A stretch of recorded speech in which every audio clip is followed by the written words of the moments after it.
Chapter 141. I sit on a stump and let my borrowed cloak fall around me.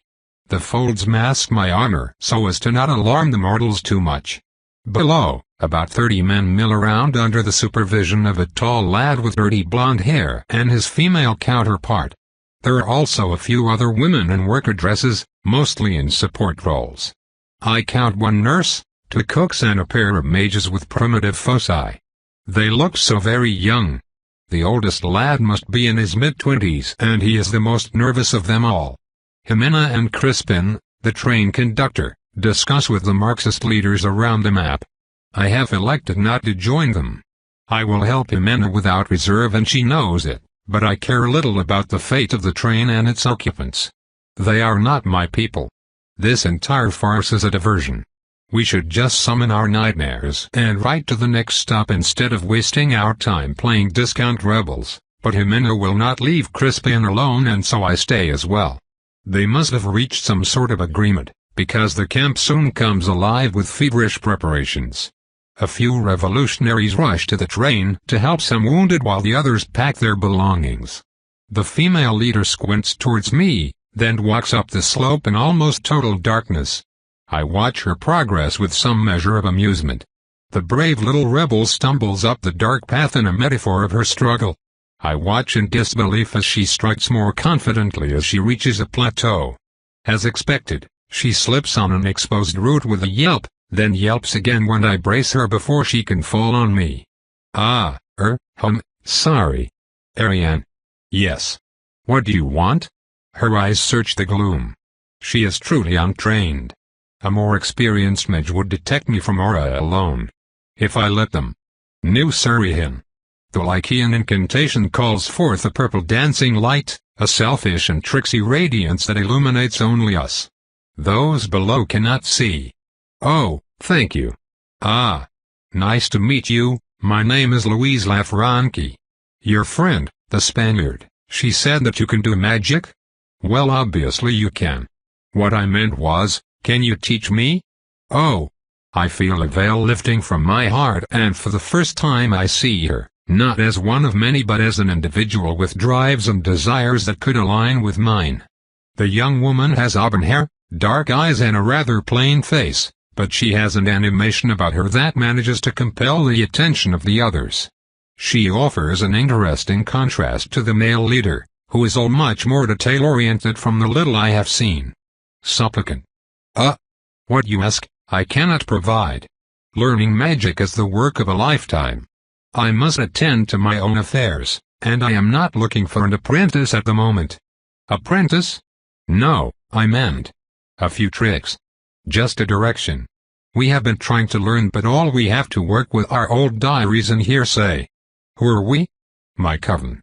There are just 4 of us now, but we will grow and make a difference in the world soon enough. We will be like the witches of the Middle Age, defiant in the face of oppression. Perhaps you should not base your movement on people who were hunted down and burned at the stake. She puffs her cheeks comically. Their spirit lives on. I refrain from commenting as we have entered the domain of the metaphysical and I am already quite bored. So, you seek a primer. Something to get you started. Yes. A primer would be great. We need a source of elementary knowledge. I could easily copy 50 pages of observations and basic runes from my notes to set them on the right path. It would certainly occupy neophytes for a few months and lay a solid foundation for them to pursue the Western standard tradition of magic. What do you offer in exchange? I ask. Her expression falls a bit, and I push down the anger threatening to overcome me. I clench my hands, once, before remembering that she does not know better. Presumptuous. I can hardly blame the insolent one when I have not shared my own nature. I know I asked much, but think about it. Our enemies are many and they have all the resources they plundered from the hands of the workers, and still plunder to this day. We are fighting centuries of tradition and indoctrination of the masses. Our only hope if we want to prevail would be to pull our resources together, help each other throw off our shackles. Otherwise, we will just be one more group squabbling for scraps. An interesting proposal. However, you imply that we are in this together. We are not. Every revolution needs to work with various elements in order to succeed. If you wish for my assistance, you will have to provide suitable compensation. Jimena said that you came from a very old line of mages. Are you nobility? I thought Americans had no counts or kings. Not all dynasties carry a title. Though mine does, but devourer is not a term I care to share with strangers. So you really are an aristo. I suppose that poor folks don't have these kinds of travel arrangements. The poor lady is a bit crestfallen, but like her kind is wont to do, she bounces back immediately. I should have guessed that from your behavior as well. No offense. None taken. I am still awaiting your offer with some curiosity. What can one who opposes the accumulation of wealth offer? Service. Oh, I chuckle, I do not think that you want to serve me. No, not me as a servant. A service for a service. Knowledge for knowledge. Would that work? I sigh in disappointment. She is no supplicant, not really. This is just a farce like this revolution of hers and our stay here. I am wasting my time instead of training. I would grant her knowledge as a boon if she provided me for some entertainment. I suppose that I will have to wait and see. That means no? She asks with some frustration. You are searching for something to exchange. Let me know when you have found it. I am disinclined to hear your internal musings. I turn when Jimena's aura pulses. The lithe vampire waves at me and I stand up to make my way back. Come, the others are waiting. We head down without her crashing into obstacles this time, and gather around a small map. Jimena brings me up to speed. The railway crosses the Vosges on its way to Strasbourg and Frankfurt after that. It is a mountainous and heavily wooded area. I noticed. No sass, sister, we are on a schedule. The Vosges is a remote place, wildcasters have been converging here for a while now, and it has become a hotbed of rebellious activity. I look around. The pine forest expands as far as I can see. For Boers. No sass, I said. The government of Louis Napoleon takes a dim view to secessionist activity. Regular troops have started to provide support to groups hostile to mages. I remember the body of the man in a leather coat. Gabrielites. Yes. Those mongrels have grown bold if they attacked one of our trains. We must send a clear message. Gabrielites only back off if you kill enough of them. I shrug. I would not mind a little bloodshed to break off the monotony of the trip.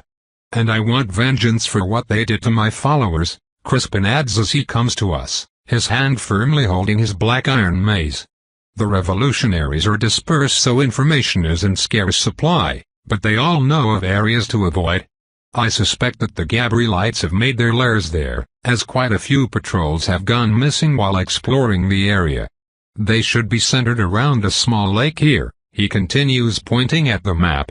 Someone placed a pin on our current position and I see that the base is only 10 miles away or so. It will be easy to reach it in a night, even with mortals in tow. In the worst-case scenario, I can submerge the three of us in the Earth's embrace to survive the day. So, we find them and kill them all?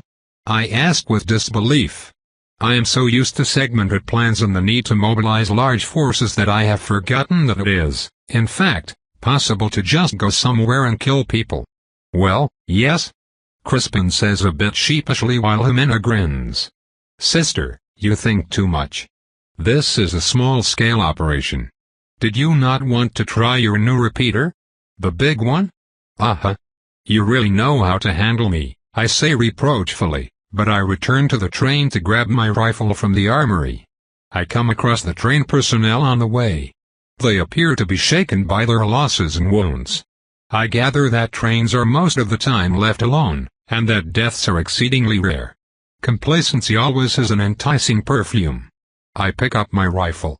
It is the latest iteration in a long series of improvements on a custom design, a reinforced barrel and a firing mechanism fed by an ejectable revolver cylinder. Just like the big iron, this weapon is not meant for mortal hands. They would struggle with its tremendous weight. Such constraints are of no concern to me. I place a bandolier of spare cylinders across my shoulder and walk out, the monstrous piece resting on my shoulder. The revolutionaries and rebels watch me come with various degrees of disbelief. "Do you even know how to aim, woman?" one of them asks. "Ah, to be doubted again in public is not an experience I have missed." "Keep talking and find out," I warn. "Let it be," the dirty blonde-haired leader says. "We have to move now if we wish to make a difference. The reactionary forces of the great capital have pulled back because we caught them off guard, but if we wish to win, we must find out where they come from and kick them out. Are you with me?" "Yea." We scout and we find them, and if there are too many we will pull back and ask the comrades to join us. Stick with each other and stay quiet. They won't expect us to dare and follow, but no need to alert them, guys and girls. All in agreement? Everyone nods or grunts to affirm their support. The camp is made and the Marxists pack up with satisfactory speed considering that no one seems to be quite in charge. In only a few minutes, the column moves up. "We will scout ahead, Vonani. Be sure to keep only 2 lights," Crispin says in accented French. Interestingly, his seems to be merely a local, older accent while mine is that of a foreigner. We move out. The pine forest swallows us until the skies are blotted and the heavy scent of sap covers every other. The woods creak lightly under a dense canopy, and everywhere beasts hunt and scavenge. Far in the distance, an owl ululates. Something small and furry dies in its grip. The mortals trudge through the undergrowth with the light steps of those who know that they trespass on hostile territory. For a while, we follow the tracks left by the retreating Gabrielites. I am surprised by how few of them there seem to be, merely a dozen. No wonder that they left when under fire. A wise commander would have brought 4 times the number and enough powder to topple a mountain, though I am beginning to suspect that our foes are as confused by the turn of events as we are. Political fringe elements siding with supernatural entities? The world has gone mad. I keep my musings to myself as we split up and busy ourselves leading the mortals. One of us stays on track and marks the path while the 2 others roam and search for anomalies. There is very little to be found, but I find myself enjoying the distraction. I used to run the primal woods around Loth's domain every night, but I have had little time to indulge that hobby in the last few months. I find that I have missed it, and that these deep pine forests lend themselves well to the exercise. The silence of ancient woods is only broken by scurrying things of which we are but one among many. Little by little, I shed the annoyance that had ruined my temper up until now and come to an obvious realization. The departure of Sheridan has affected me on a deeper level than I had imagined. The other humans must now work a great deal harder to garner more than a passing glance from me, like that witch did. I do not believe that I had a single conversation with a crew member during my crossing of the Atlantic. Truly, we need them to stay anchored in the mundane world.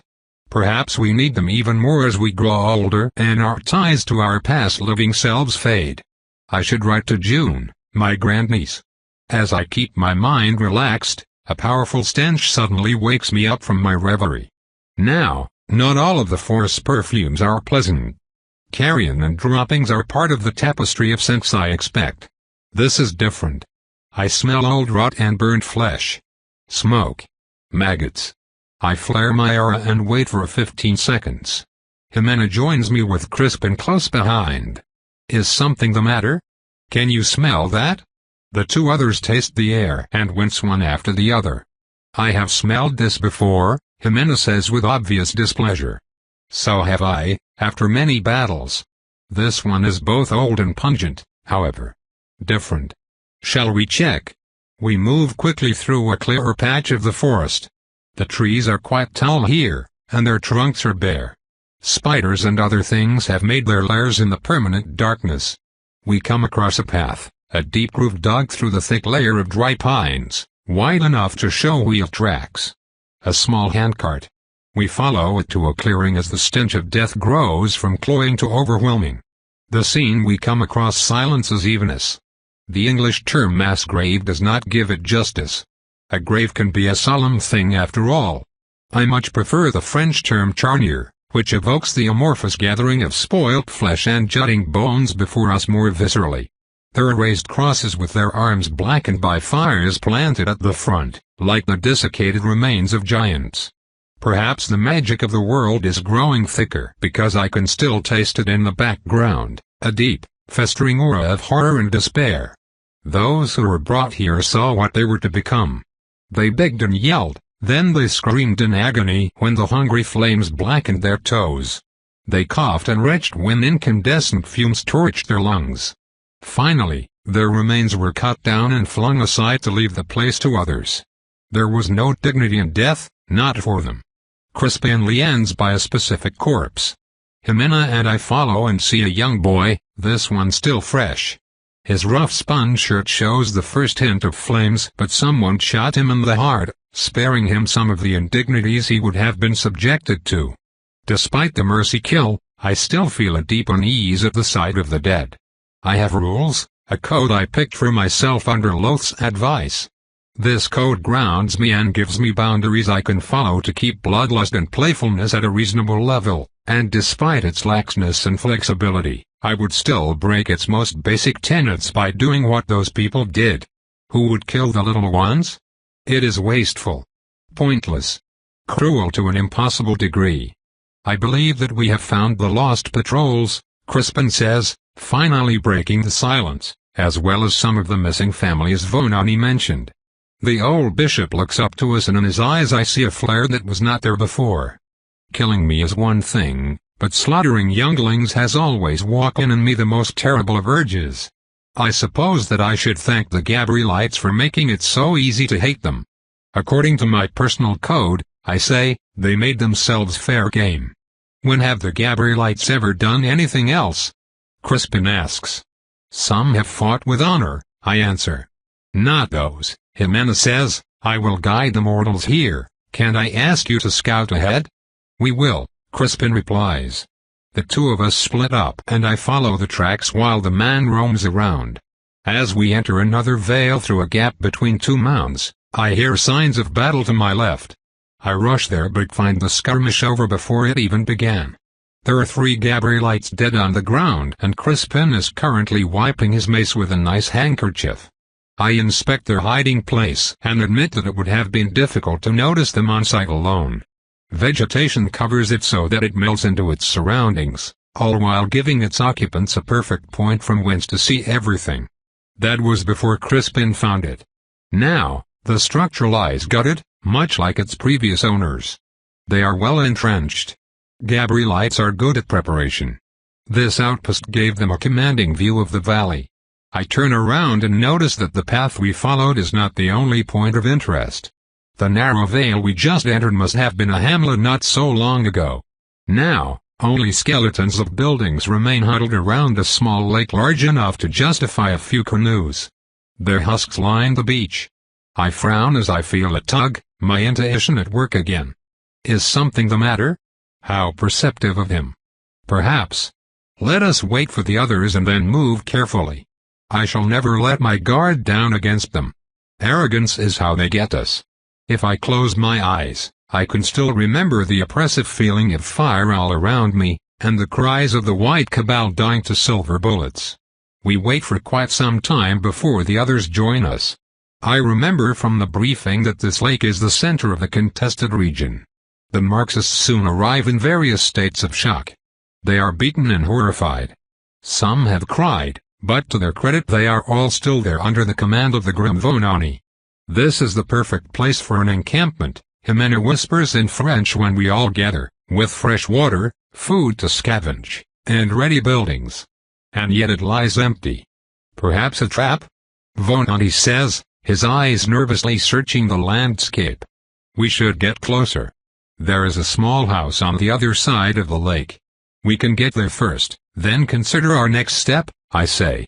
The others accept my proposition for lack of an alternative, and we set out, this time in much closer formation. The canopy recedes over us until we have to bend, and we silently line up along the shore. The silent houses stand to our left, close enough for even the mortals to see clearly in the moonlight. The scenery is devoid of both sound and movement. Like a painting. Something bobs along the placid waters and I smirk, pointing it out to my companions. A cigar stub. Not far, an apple core floats, nibbled on by tiny fishes. Under the mortal's curious gaze, I kneel near an untouched expanse of mud and start drawing. 2 concentric circles crossed by an eye like the slit pupil of a cat appear, soon covered with glyphs. I am not too familiar with this spell since I have little use for it, but I learned it anyway. I simply never expected to have to use it against Gabrielites of all people. Pierce the veil, I whisper. A circle like a lens with the diameter of 2 arms opens in the air, and sounds and lights emerge from the other side. The group gathers around and watches, mesmerized, as a window into a different world opens. Around us, the village lies abandoned. Through the aperture, it is a hive of activity. I quickly study the new scene. The side opposite us, which includes a small pier, hosts quite a few military tents in orderly rows.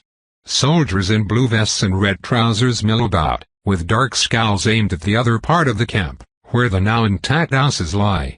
There, Gabrielites in uniform maintain a vigil over both the edge of the forest, the nearby paths, and, interestingly, the army.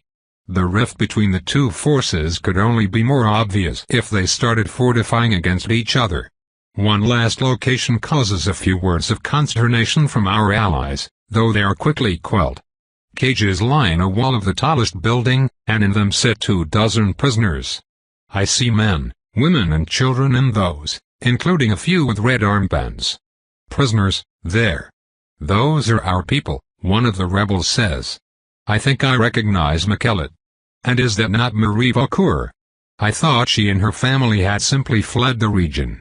Yes, yes, Jimena interrupts, not so loud. Ariane, how come that we cannot perceive them with our own eyes? I silently point at the front of the buildings where most of the Gabrielite sentries have gathered. They are fewer than the soldiers by a large margin, I notice. The source of the spell becomes obvious to everyone present. A man kneels on a set of planks, his body and arms held to a cross, and his beatific face turned upward in prayer. Only a simple tunic covers his body, showing corded limbs crisscrossed by the marks of whip. Dirty brown hair covers his skull in oily clumps. As we watch, a sentry approaches with a sponge and helps him drink. After he is done, he resumes his supplications. Impossible. They're using mages as well. Jimena asks. He has the bearing of a martyr. Perhaps they have made an exception, I suggest. I thought all those witches and whatnot were on our side. The young revolutionary complains. Well, this one was brainwashed by our foes to turn on his own kin. Look how he suffers. Vontany exclaims with a discreet glance at his own midge. The young Louise appears conflicted. The poor thing, she finally mutters, but her expression hardens soon after. His sufferings will come to an end, whether he wants it or not. Freedom or death. A slew of approval echoes her declamation, and we are once again forced to curb their enthusiasm. They are so young. This is your hunt, I tell Crispin. How would you like to proceed? I see 3 objectives and 2 constraints, he says in French after a moment of reflection. Our first constraint is the presence of prisoners. They must be freed before we engage. Our second constraint is the soldiers, and they should not be engaged at all. Why not? Someone grumbles, they are the arm of the capital. Because, the vampire replies patiently, I count 100 of them and you folks have 24 fighters, to begin, and second, it is unwise to antagonize the army until you have a strategy to face the entirety of it. But, look at it this way. If we keep the conflict between the Gabrielites and us, the soldiers may simply let us go or make some token effort to stop us. If we start killing them, they will fight back with their full strength. Does your ideology make you bulletproof? No? I thought not. And one is right, Vontany says with a look at the revolutionary who had objected. They are clearly allied. Why would they not fight side by side? Jimena answers this time. If you look at the camp, you will see that their alliance is fraying at the edge. They have 2 camps and the hostility between them is clear. Gabrielites are a paranoid sort. They do not work well with other mortals, nor do they hide their holier-than-thou attitudes. As for soldiers, those are undoubtedly reluctant to slaughter their own civilians. We are in luck. All right, the revolution is not ready in any case, Vontany admits, But what about the three objectives? The first objective is the first constraint. We need to free the prisoners at the start. The second objective is to send a message to the army that the Gabrielites are not the unstoppable experts they must have claimed to be. The last objective is to kill every last of them. But not the soldiers? But not the soldiers. Your confidence is inspiring, Comrade Crispin. How do we do that? Yeah, the man from earlier says, easier said than done. The vampire bristles slightly at the interruption and the other man backs down, chastised. We obviously need a diversion, a compelling performance that cannot be ignored. If it brings terror to the soldiers, all the better. Jimena turns to me, then Crispin does so as well. The Marxists soon join them through, I guess, mimetism. Yes, I can do a diversion, I admit, slightly miffed that I have been designated as the prime diversion provider. Excellent. You attract the Gabrielites' attention while the rest of us free the prisoners. After we are done, I shall join you while Jimena of the Cadiz covers our exit. If that is agreeable? Nods all around. I find the mortals strangely settled. Although they are grim, I see a determination in their eyes that the situation does not justify. We have not even used charm on them and they are still ready to attack a superior force. We only just met. Perhaps our confidence is enough to convince them. Then we shall move along the edge of the clearing. Ariane of the Nirari, please give us 10 minutes to get in position, then you can let go. One last question. I say as an afterthought, are there any pigs held here that you know of? All but Jimena show signs of deep consternation. As for my sister, she is busy chuckling. Please excuse my dear sister. She has a bad experience with pigs and diversions. I can neither smell nor hear any, but if I do, I shall imitate a bird cry, she says. Yes, yes, on your way then. I watch the group fade back into the woods, then hear them progress with cautious steps. Now, for a diversion. I already have an idea as I see an interesting figure walking along the small pier. I put on my scarred battle mask, make sure the cloak is well adjusted and sneak my way along the lake from the far side. I do not have much time, so I go faster than usual. A vigilant sentry catches movement at the edge of his field of view and frowns, so I use a touch of suggestion to make him dismiss his concern. I arrive at the pier without issue and cast a small darkness spell to make it disappear from view. There are a lot of tents nearby, but its occupants are currently sleeping. The officer finishes his cigar and tosses the stub dismissively into the cold water. His dress uniform is freshly pressed, and I see only evening stubble on his cheeks, but the underlying smell of old sweat and drooping shoulders shows the dent in his spirit. I expected that much. What bothers you so? I ask in French, and the man jumps up with a yelp to face me, the death of a child or the torture of civilians? He clenches his jaw and places a hand on his side, only to realize that he left his sidearm somewhere else. The darkness spell masks the encampment, so that the path behind me leads only to impenetrable gloom. I stretch the spell to encase us just as he searches around. A risky move, as the unnatural shadow could be noticed. Thankfully, the pier was dark to start with and the attention of most guards is aimed outward. You are one of them, he says, swallowing his saliva with difficulty. I have to give him credit for his self-control, though I smell his terror. Delicious, but he is off limits. Yes, and you are in way over your head. But do not take my word for it. I shall visit our religious friends now, and you have but to witness our conflict. Stay out of it. Honor compels me to kill children? I interrupt. His composure cracks. He was going to suffer more. Oh. So it was him who shot the child in the heart to spare him the indignity of death at the stake. There will be more of them, an endless tide of innocents whose sole sin was to be born with power. How many times can you see the light fade in their little eyes before you lose yourself? I ask. In his heart, I fan his burning anger and the simmering pain of intense guilt. It took nothing more than the smallest nudge to get him over the edge. I will be punished and my career will be over, but damn it. I cannot take this anymore. I signed up to defend the motherland, not to assist a bunch of lunatics. I may be making a mistake, But if you stay away from our camp, I will not interfere while you. His voice wavers, and he takes a great sigh, then his shoulders straighten and I am looking at a new man. While you dispense justice. We understand each other. The paper pusher who sent this man to supervise the Gabrielites was a fool. The officer is young and naive, an idealist. A jaded monster returning from the colonies would have served the cause better. Their loss, my win. I nod and let the darkness fade progressively, so as not to alert anyone. I move out and decide to reposition. I need to approach the village from the front where the Gabrielites have focused their attention. It only takes me a minute or so to be in position. The only difficulty I face is the powerful illusion still protecting the perimeter. I am forced to cast the piercing spell again to find their sentries and make sure that my approach will not be detected. Then I slowly crawl through the edge of the magical construct, feeling it brush over me like a strong wind. Truly, one must work hard to make things look effortless. Finally, I am ready. The night is well on its way by now, and the sentries are growing tired. The fires are little more than embers crackling peacefully in the clean mountain air. The only person still active is the martyr mumbling to the sky, needled as he is by faith and self-hatred. I notice a guarded shed to the side and deduce that it might be the armory. If not there, then inside one of those buildings. That goes first. Then what? I need to attract attention, and for that I must resort to theatrics. I can do theatrics. They are a form of gloating.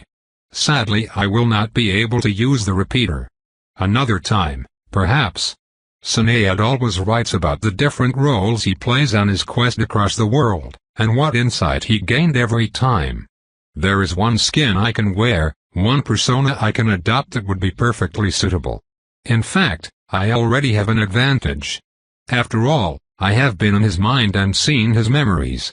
Quickly, I sneak to the shed and find that, indeed, it smells of gunpowder. I come at the sentries from the back and do not kill them as their absence might alert the foe. Instead, I pick the lock open and cast a spell on the hinges so that they move silently. Inside, I find a few barrels. I take my one small powder charge and cast another silence spell to mask the hiss of the fuse. I close the door quietly, and return to my starting position. 30 more seconds.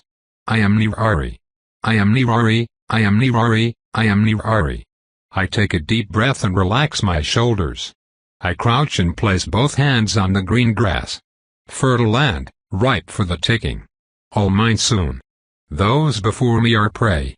They are pathetic and weak, the same fanatics I have faced 1,000 times before. This is just a distraction, something to fend off boredom as I pursue her. Yes. I allow my concern for tactics and coordination to disappear from my mind.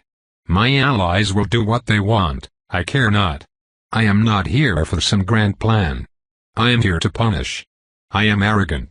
I am detached. I am supremely self-confident. And I am cruel beyond compare. The shed explodes. The two guards' mangled bodies fall on the turf, broken. I rush forward and take out Rose, slashing at the closest man. A flash of blue and the blade is repelled. Well, I should have expected. No. No. I am Nirari. I am toying with them.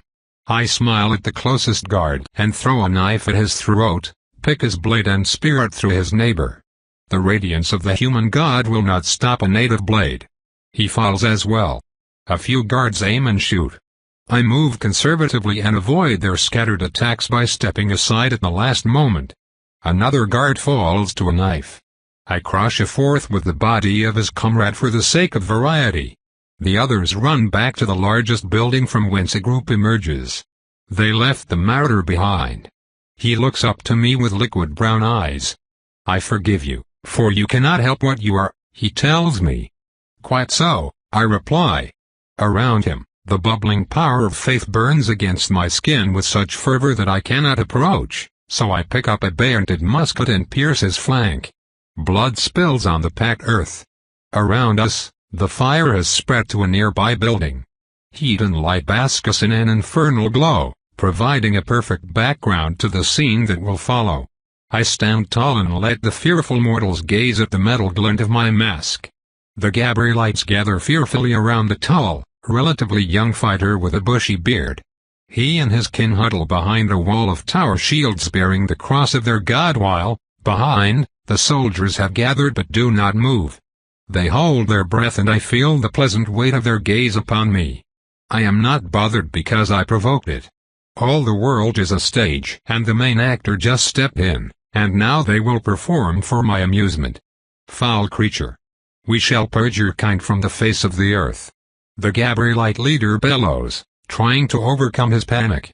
I allow him to bleed a few more threats before I flick a finger and make myself as loud as an orchestra. Your banter bores me, Gabrielite. I have heard the same threats 100 times. Always yapping, never biting. Will you dogs of the church finally provide me with some entertainment before I leave your bloodless corpses to the crows? Oh, this is fun. Before me, a few fighters take a step back when they finally realize that, yes, I am no simple caster. Their leader tries in vain to regain the initiative. I know what you are, vampire. He screams. Then you will die a wise man. And with a cheesy delivery, I grab my cloak and let it fall to the ground, revealing the obsidian armor below. I do not have to look to know that the embers reflect on its smooth scales. You will not get away with this. A new age is upon us. Your kind will be left behind. I have heard that one before. Are you quite sure? I ask. Then I take the big iron and shoot him in the face. Heh? He falls dead while his followers look on, completely dumbstruck. I just could not resist. Scroony-rory, I will play the immortal horror my own way. Ha ha ha ha. Die, mongrels. Rose is repelled, some of my spells hit their silver-covered shields and are somehow absorbed and I cannot get close, but it does not matter. They have no real way to stop me, they can only delay, and I am not taking any real risk either. A man falls with a bullet between the eyes, another killed by a knife.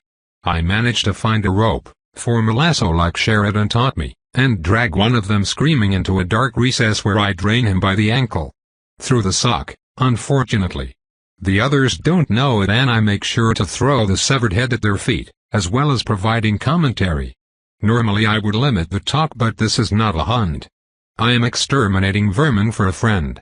None of you will live to see the dawn. I helpfully inform them in the most ominous voice. Don't listen to her. Salvation comes from heaven. A leader says as he gathers his bloody troops near the entrance of their base. No, it will not. Crispin joins the fray. He jumps down from the building's roof and onto the enemy formation. All their crosses are aimed out and the attack takes them by surprise. The reserved vampire turns into a whirlwind of steel and destruction, his mace sending bodies crashing into walls with mighty roars. His savagery is such that I am a bit hesitant to join him while he is obviously having such a great time. Eventually, we take down the last stragglers and the fire appears contained enough that the village will probably not be turned to cinders.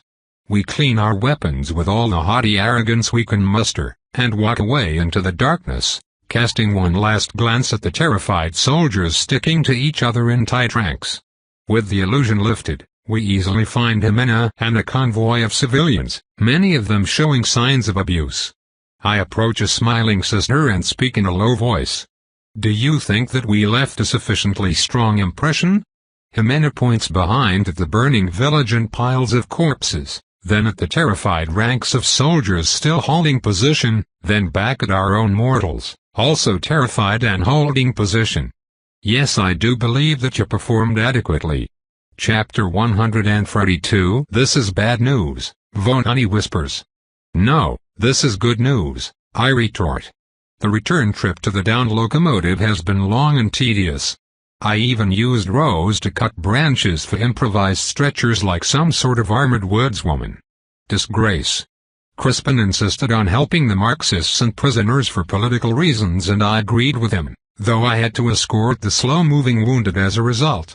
Now, we have returned to find the locomotive sealed and a group of Gabrielites laying siege, lit lanterns creating a perimeter around the fallen behemoth. An enterprising pair busies themselves trying to pry a door with a crowbar. I wish them all the luck, because I am not sure I could do it myself. The crowbar would bend. Vampire trains are designed to resist the heaviest of punishments. It is just a shame that the same cannot be said about the rails they travel on. How is this good news? Vonanti spits, but Jimenez simply taps him on the shoulder as I finally take my custom rifle from my shoulder and check the sights. Delayed gratification, she explains. I finish making sure that the beast is ready and line the first shot. The barrel is so heavy that it would take 2 strong men to keep it steady. I take a deep breath out of habit and let it out slowly, letting the sight fall on the would-be burglars. The detonation is so loud that yelps of alarm spread across the column behind us. My targets fall, skewered like roast pigs. I calmly pull a pin and the cylinder rotates, chambering a new cartridge. The next man falls in a deafening crack, then the next. The rest are running. I pick them off as they find cover.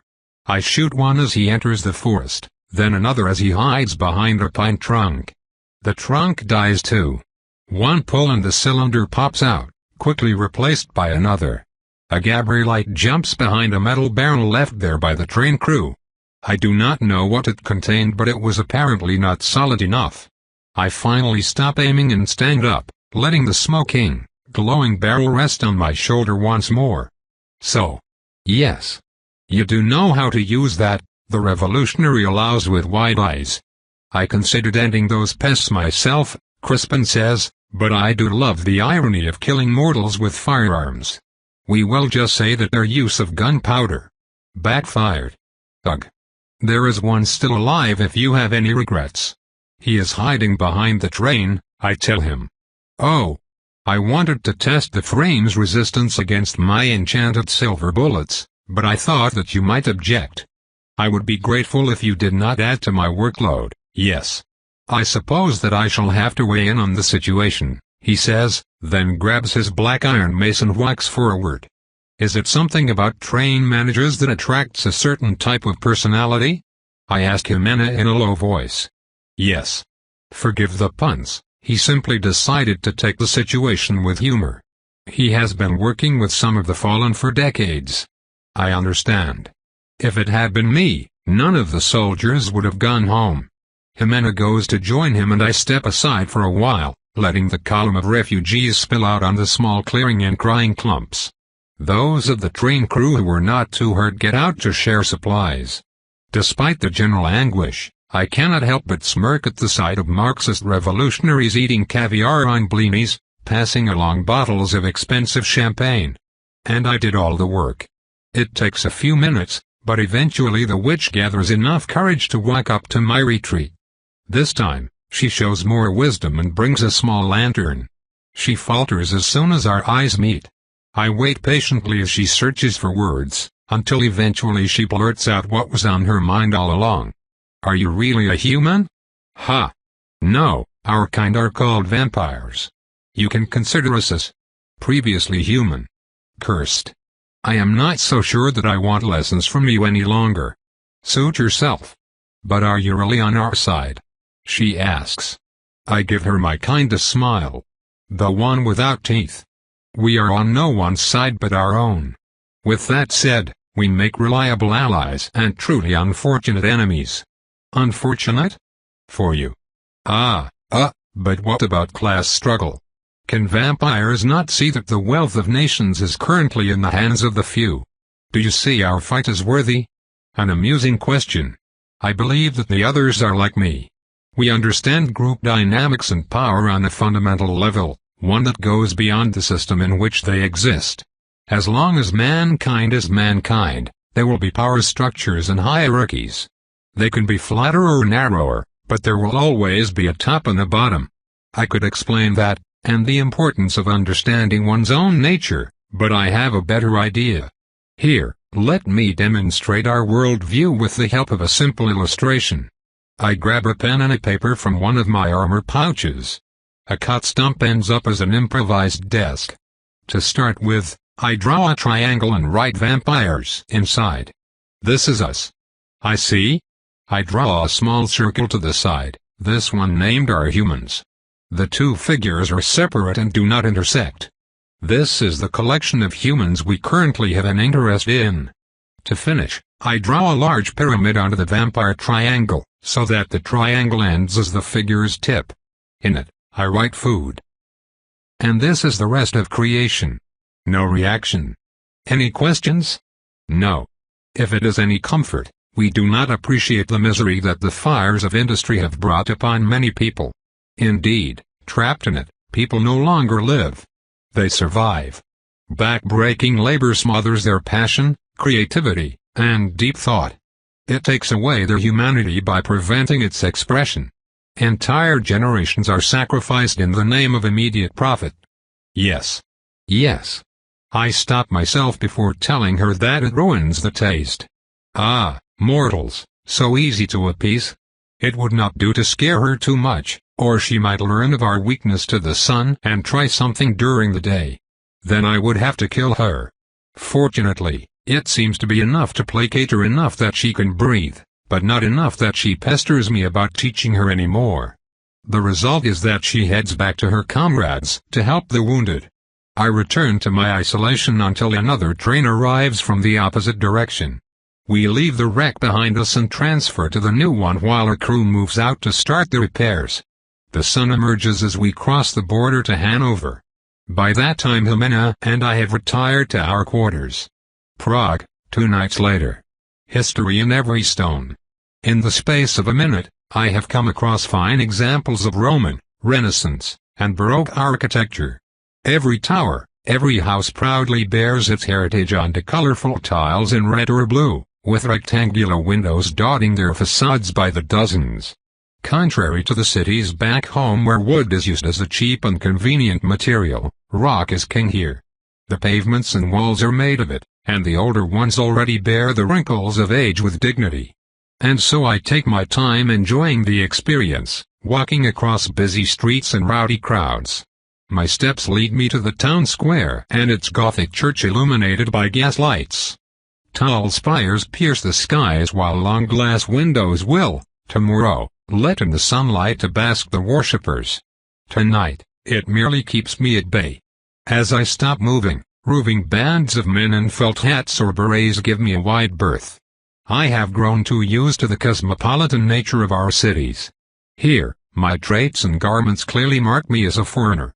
A passing gentleman still deigns to inform me, in German, that the object of my interest is called the Church of Our Lady Before Tyne, and that it has been standing for over 400 years. So old. Europeans sure love to put things into perspective, though they rarely mean to. Except for the master of Prague, of course, who is a pretentious twit I wish to strangle and the reason why I have been so eager to take a stroll. Jimena led me here so that we may change trains, but we are stuck in transit for a few nights after missing our correspondence, and it was our duty to meet the master of the place. Said master happens to be a Dverlord who thoroughly backs Nina of the Dver, the very same who objected to my relationship with Tauron. I sincerely did not expect this to come back and bite me in the rear. The situation grew tense fast after our introduction. I know of many noble traditions that we should reintroduce, he had informed me with a pointed look, shortly after a discussion on impalements. Yes, like gaining a city through feats of power and leadership, I reminded the man who had won his seat by submitting a poem. Things went downhill after that. I continue to move around, not in any hurry and not too worried about my safety. In fact, I am even surprised to have been let out without supervision. Midnight approaches and the pedestrians grow more rare, their footsteps echoing across the streets. The temperature dips a bit. Soon, I am alone and free to move a bit faster, a bit more silently than a mortal could. My steps lead me to a massive bridge over the Moldau, and I spot a few towers peering from above a long white wall. I consider resorting to shenanigans before going back, but then I am caught off guard by something I had not expected here. The tug of fate. I am needed somewhere behind me. Giving up all pretense, I find a dark corner and climb up to the roofs, clinging to their sharp slopes. I run and jump, the artistic dress I wear allowing some freedom of movement. One day, I will give up the habit of keeping the skirt down when I jump so as not to reveal too much ankle, But it is not today. I follow the tug through dark rows and forgotten corners, skirting the more proper part of the city without ever falling into slums. Indeed, the streets grow more crooked than ancient until, finally, I end up in a one-way alley barely large enough to deserve the name, and I wait, but not for long. A man bursts out from behind a pair of barrels and I jump, barely managing to control a yelp. I had not seen him. In fact, I had not perceived him at all. No time, you are late. Did you bring your tools? Of course not, you silly little thing. Bah, no matter. The man himself is an absolute anomaly. He wears tweed and a perfectly cut suit that shows the body of a strong man gone to fat, still powerful behind a bit of belly. He is a bit taller than me with a long white beard that covers his torso in a wide spread, and two manic eyes of different colors, one brown and one blue, now shifty and unfocused. He speaks English with an accent I cannot place but sounds exotic. Before I can react to his scathing comment, he turns around and rushes to a side door cleverly hidden behind a climbing vine. The slab of wood looks strong and unyielding. Quick, lend me a hand. I approach, only for him to shove a leather pouch into my hand. I feel straight twigs of metal between my fingers. You can have mine, I was never good at that sort of thing. I open the container to find picks. Hold on, how did you even? Supplicant. I am your supplicant, if you will allow. This is how it works with the first, yes? I freeze and relax immediately after, allowing the mismatched eyes to bore into me. If you know this, I will offer you a tribute of blood if you complete your tasks. 1 night of service, well, what's left of it you tardy bumblebee. Nothing to break your oaths yada yada. I frown. The man takes a deep breath and exhales quite loudly. And rudely. Listen, you were late here, no? You know that you will not regret it. If you do a good job.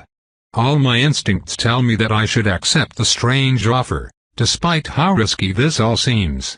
It is my turn now to take a deep breath. Well, this is rather cavalier. Yes, the terminally myopic woman stumbled upon a railing. 'Tis the railing's fault. He rolls his eyes. Enough dallying. Open it, quick. Busy. I grab 2 picks and lean forward, casting one last glare at the man who peers excitedly through a barred window. The night is mostly silent at this stage. I hear nothing from the inside. The lock yields under my patient efforts, and I am surprised by its relative complexity. I am about to open it when something stops me. There, under my finger, the lightest touch of magic. I grumble and prick my finger. This would not happen if you carried a focus around, my annoying companion whispers. I was not expecting to go out at all. I hiss back, causing yet another ear-roll. Some seer you are. I was never good at it all right? Now let me work. A simple rune and I blow on the door, revealing a spider web of silvery script. Alarm?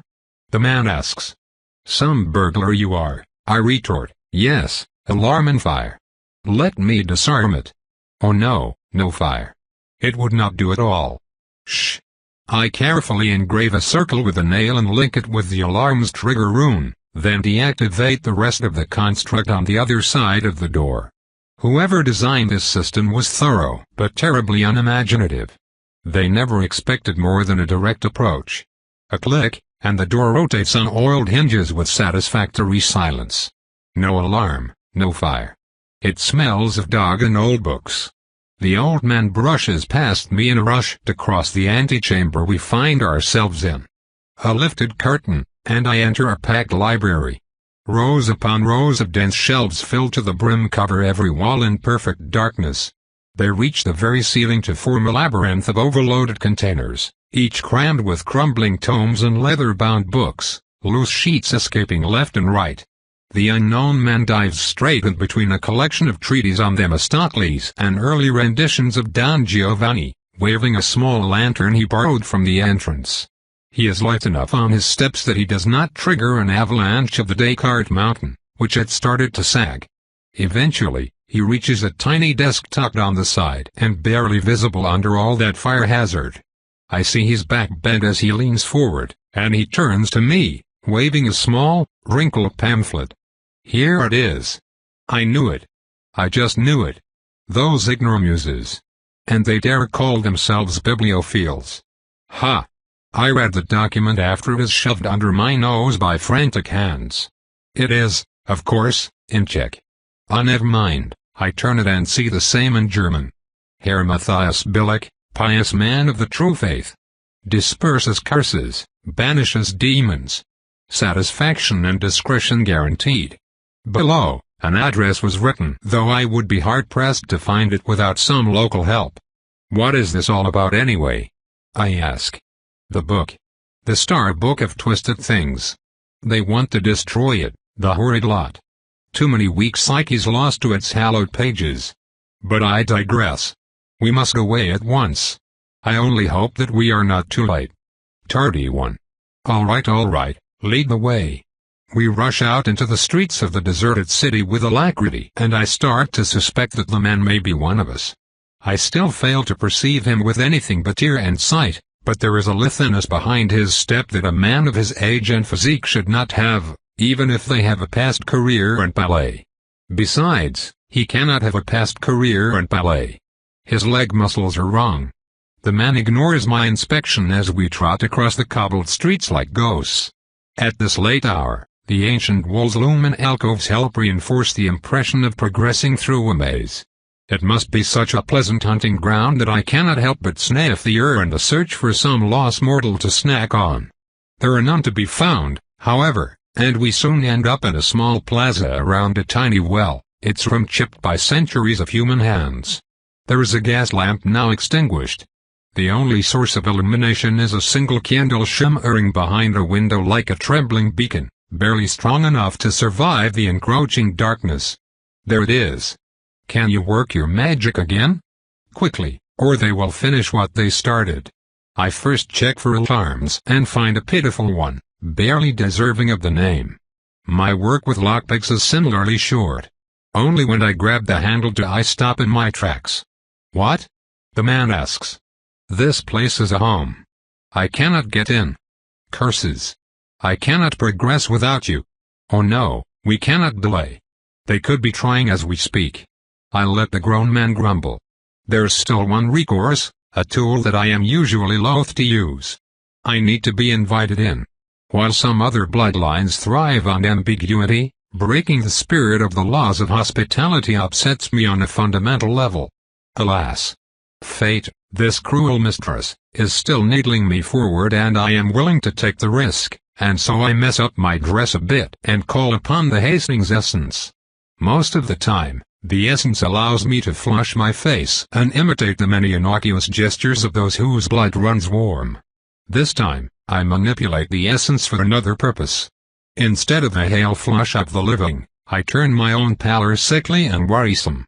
My lips are blue from some unknown affliction, and dark circles appear around my eyes. I can feel the change and the borrowed essence guides me further. I stoop and roll my shoulders, gripping my own elbow protectively. To complete the image, my instinct guides my eyes to the sides, looking for a danger I know is not there. The old man smiles lightly and steps back in the shadows in order to let me work. I bang on the door, again and again. Somewhere to the left, a man swears through his shuttered windows. There is always a risk operating in a densely populated city. This time, the attention of the neighbor is a good thing. An older gentleman in a dusty robe and with a long, thin beard barges out from the home in a hurry, clearly dismayed. His gaze lands on me and he immediately shows deep consternation. He speaks a few hurried words in Czech, but I quickly interrupt him. Können Sie den wirklich etwas tun? Gegen einen Fluch. I ask in my best German. Can you really do something about a curse? He blinks, slowly, once then twice. The upstairs neighbor pops out from his window and starts hurling insults. Yeah, schnell. My target exclaims, leading me in. Success. I wipe the predatory smirk off my mouth. A piteous performance, Sinead would say, and yet it served its purpose. Sometimes the setting matters more than the depth of the deception. Sind Sie Matthias Billig? I ask as we go in. Natürlich. My host's tone is curt and brooks no interruption. We pass through a dark reception room lit only by the candle I saw earlier, with cards and vials and other mystical implements strewn about with some attempt at order. For all the mess, the place is clean and smells faintly of soap. I also notice quite a few crosses and other indications of syncretism between faith and magic. We unsurprisingly head to a set of stairs going down. Herr Billick mumbles and check once again. When it becomes obvious that I have no mastery of the language, his instructions grow shorter. Rue. Be silent. Well, I did bother him in the middle of the night. Our steps are quiet on the ancient stones. The scent of cleanliness soon gives way to an interesting mix of wax, chemicals, and humidity. Herr Billick has a cave, and a good-sized one it is. It reveals itself to me on the lower landing. Diagrams and models cover the far wall on one side, crates and curious contraptions line another, while to my left, a circle has been drawn patiently on a smooth expanse of basalt. Candelabras burn here and there to provide light for immortal eyes. Billick points to a lone chair, asking me to sit there in a rather cavalier fashion. He did not even offer me tea. With that said, I understand his brisk manner as the other visible occupant of the room jumps to his feet. He is a mousy man in expensive but dirty clothes and bloodshot blue eyes, cradling an ancient leather-bound book as if it were a treasure. He immediately starts a tirade, ripping into my graceful host. I cannot follow the conversation as I do not understand the language, but I can easily surmise its content. Look what you done did, Billy, you brought a person of the female persuasion here. We were in the middle of something of a private nature. So help me God Cooter, you dumbass, I couldn't just up and leave her screaming outside what with all the nosy neighbors. I swear to the Lord you're such a pisser. Or something of the sort. I wait politely for them to finish, wondering if the distraction I am expecting will make itself known. The book is the one I am to save anyway. So long as it remains intact, I can take my time to guess what this whole situation is about. However, the distraction occurs sooner than I expected. From a grate set against the wall next to the drawn circle, someone sneezes. A boy, if the breath and heartbeat are any indication, anywhere from 3 to 4 years old depending on how malnourished he is. I react as a mortal would, showing surprise, then horror, then returning my terrified gaze to the other guest just as he grabs in his jacket for a gun. His next words are ominous. Probably. They are still in check. At least, Herr Billick shakes and protests the treatment, but the other remains intractable as he waves an antiquated pistol around. The guest walks to the center of the circle where a small altar has been placed, and lays the book in a prepared hollow. Herr Billick is clearly not very athletic and he did not make use of the opportunity. He only yelps in shock when the guest walks to the crate and opens it with a metal bar, revealing its content, a filthy street orphan lying on a pail of straw. The poor youngling shares the bleary expression of one who has been submitted to narcotics. And immediate and heated discussion ensues, and once more I can only extrapolate its content. Oh, woe is me, for what nefarious end hast thou brought a bairn in my abode? Forsooth, how I regret welcoming you here, thy gormless snake. Curse be with thine hopeless naivete. The cost of success had always been high, nay, exorbitant. Thou were only too candid to admit it. See as I activate this pathetic, inefficient magical circle and sacrificed someone else's life to erase a book from existence. Or something of the sort. To be fair, I can think of 5 books from the top of my head that I would not mind killing someone to unmake. Like Wuthering Heights. Ugh. The guest now drags the groggy kid to the altar under heavy protest, but he will not be deterred and his hand is steady. I see a manic glint in his bloodshot eyes and recognize his drive. It is the passion of a man who has tasted madness and must first embrace it or he will be devoured by it. Well, time to do something. I have been threatened, and though I would be well within my right to kill the guest where he stands, I cannot do it. It would be abominably boring. Instead, I stand from my chair and smile at the pistol holder whose expression turns to confusion. At the same time, I fan the flames of outrage in Mr. Billick's heart. And then I smile with all my teeth out. Billick has his back to me and he does not notice anything. The guest, however, is suitably impressed. He screams and aims his gun, but my needled host has already launched his ponderous frame at his ex-ally, and the latter one is too late to react. The guest brings the barrel back, only for it to be blocked with a firm grip. He makes the mistake of holding the child as if scared to lose him, and Billick capitalizes on it by delivering a passable hook. The smaller guest is propelled backward while his pistol clatters upon the rock, quickly picked up by the host's trembling hand. The child falls where he is.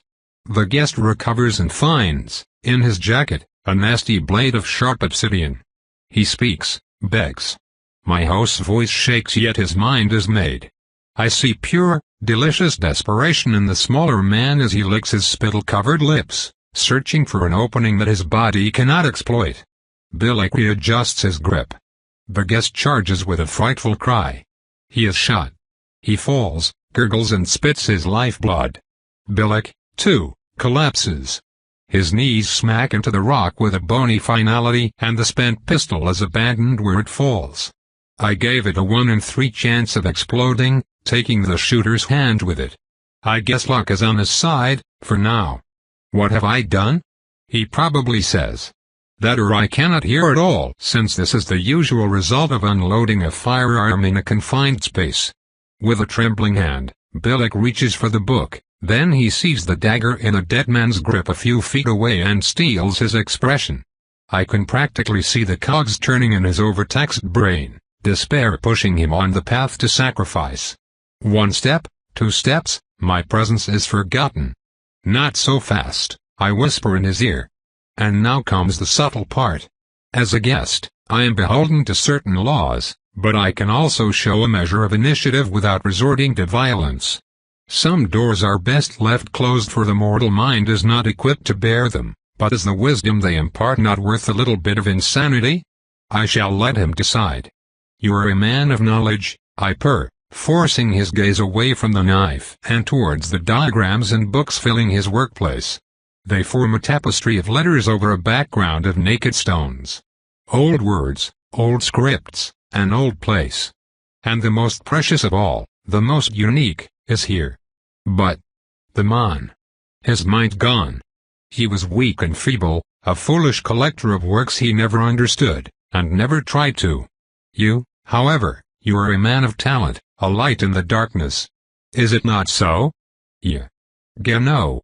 If you destroy this treasure without even tasting it, doubt and regret will dog you until the day you die. What thought-provoking ideas might be lost because of fear and obscurantism? Just a peek. If the contents proves to be too much, can you not burn it later? Just a peek. Just a tiny one. Shaky fingers on dry leather and the contents are revealed. Just as I expected, the book is potent.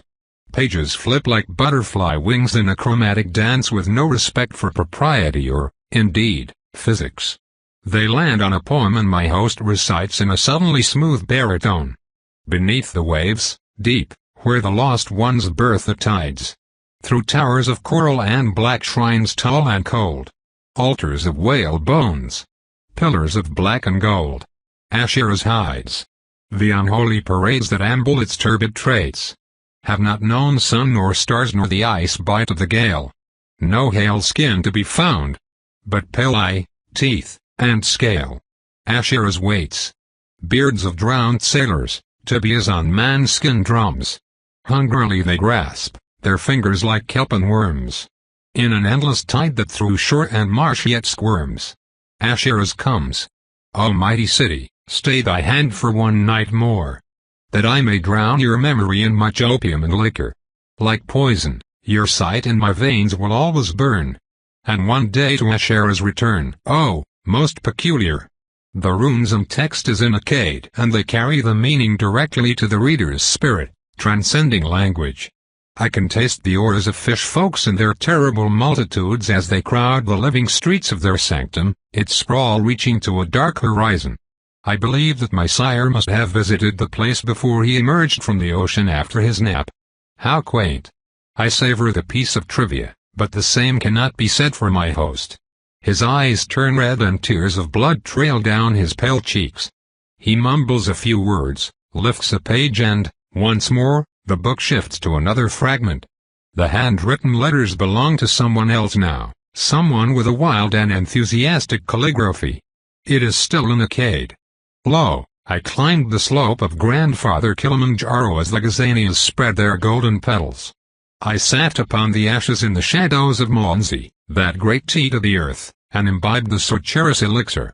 Dawn came and it was glorious, and as its rays torched my flesh, I felt the true. I shiver at the recollection. Ouch. Even second-hand, having one's essence annihilated will never be pleasant. It has gone worse for my poor host, who even now runs to the prone form of his victim, clawing his face as he goes. He grabs the discarded knife and plants it firmly in his jugular. Arterial blood falls in a cascade. Ah well. I step forth and latch on the wound, taking great care not to sully my dress. Provoked insanity. The best kind.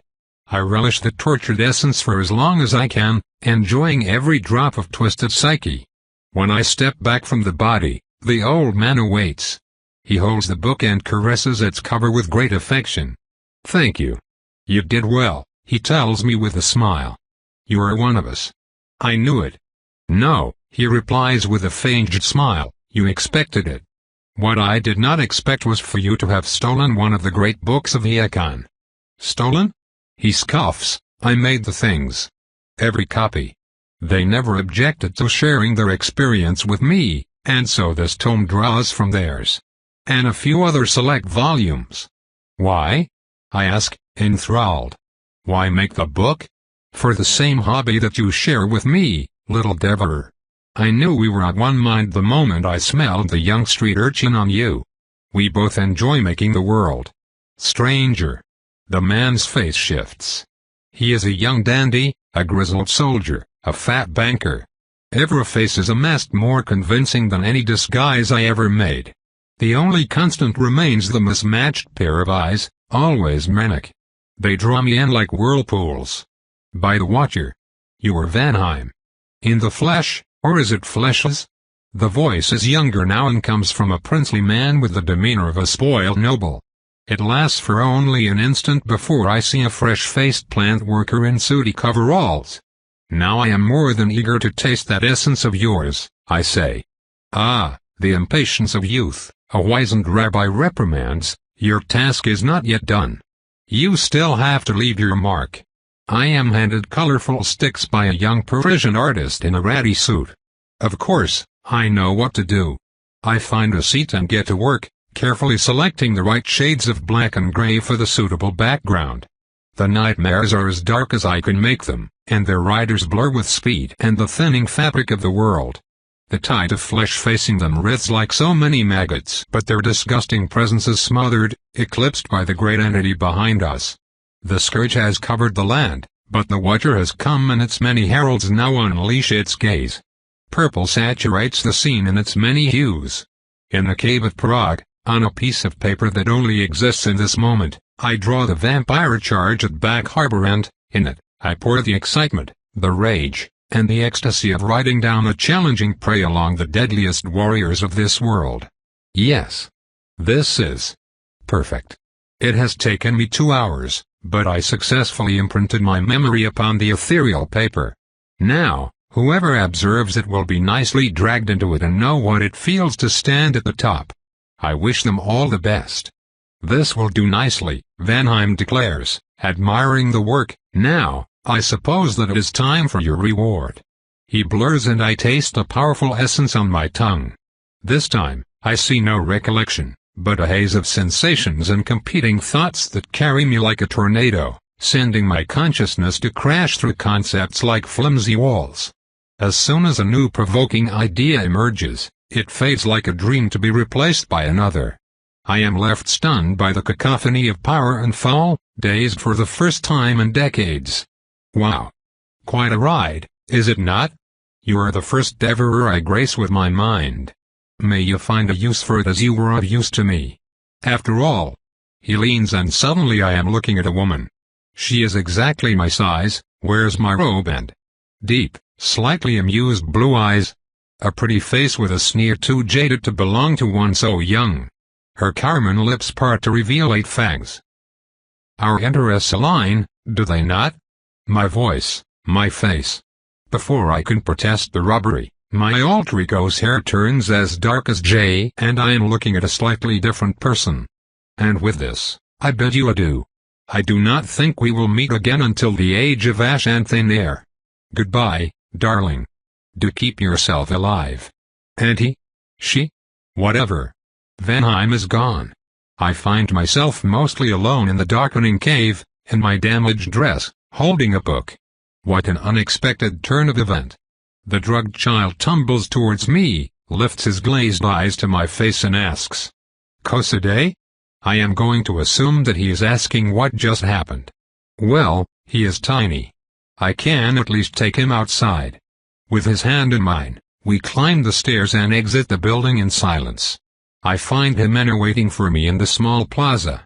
She is staring at me with her mouth wide open, a decidedly unvampiric expression. It was a long night, I start, as way of explanation. Never mind that. Why is your hair black? Oh. Tobe continued,